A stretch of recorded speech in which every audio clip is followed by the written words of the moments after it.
My name's Mason, and I am in the studio today with John Bubenik, who is also known as the Color Craftsman. Mm-hmm. I'm happen to be a big fan of his work. He's done work in my studio, and I'm a huge fan. He's done amazing work. And I asked him in today to talk a little bit about one of the challenges that he was recently given from a customer who had a challenge with a very small, what was the term? It was a small... It's a hearth on her fireplace. Yes. Yeah, she had a handsome piece of pietra dorata. It's a stone that almost looks like petrified wood. It's got very interesting patterns in it. Well, she was able to find this slab that was fine, but it was only about 1.5 inches thick, and she was hoping to have something more substantial. And just was probing, hoping against hope that there might be something that could be done. So I decided, well, if we have a carpenter build an infrastructure down below her existing slab, I could fill that in with an engineered cement. We have wonderful cements available to us these days, Mason. This one is something that can be sanded very smooth, very sleek. Wow. So we made her hearth about 6-7 inches thick, and then painted it. And what was it before? The top piece is a stone called a pietra dorata. How thick? About 1.5 inches thick. Okay, so. It just wasn't quite aesthetically making the statement that you had wanted. So by the time we made it look like it was much thicker, what we did is we had a wooden infrastructure built. I put some screws in there that would help hold the cement that we were going to apply, and then sanded it smooth and painted it, the sides of it, so it would match the top of the hearth. Wow. And I noticed by looking at some of the pictures, I can see the screws. Mm-hmm. I can see where you added the cement. But the thing that amazes me is that the finished product. Mm-hmm. You can see grain that looks like it's like natural. Yeah. I'm sure it's not an accident. No, I'm a real fan of natural materials.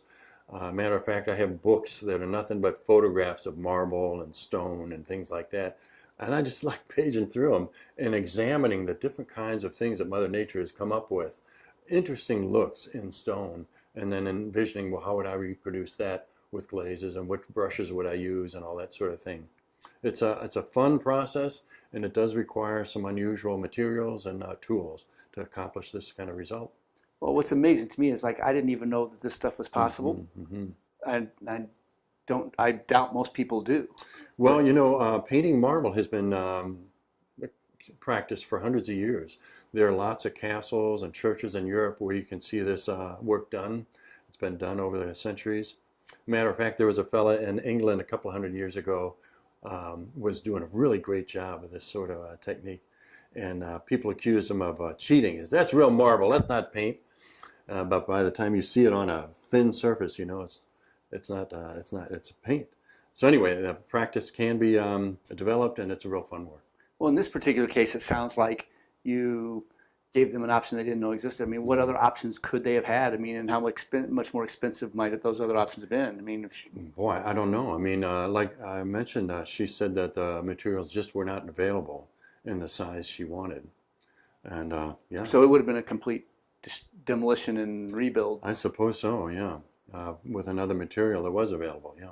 Okay. So this was a great way to give her what she had in her mind, and we love those challenges, is how to accomplish somebody's objective, even if they're not sure that it's possible. And in this case, for a fraction of the cost, because they're not having to start over or deal with the mess or the hassle of a complete rebuild. Right. How long does a project like this take relative to a complete rebuild or renovation? You know what? I'm not one to speak on how long it would take to do the demolition and rebuild. I'm sure that it takes a while.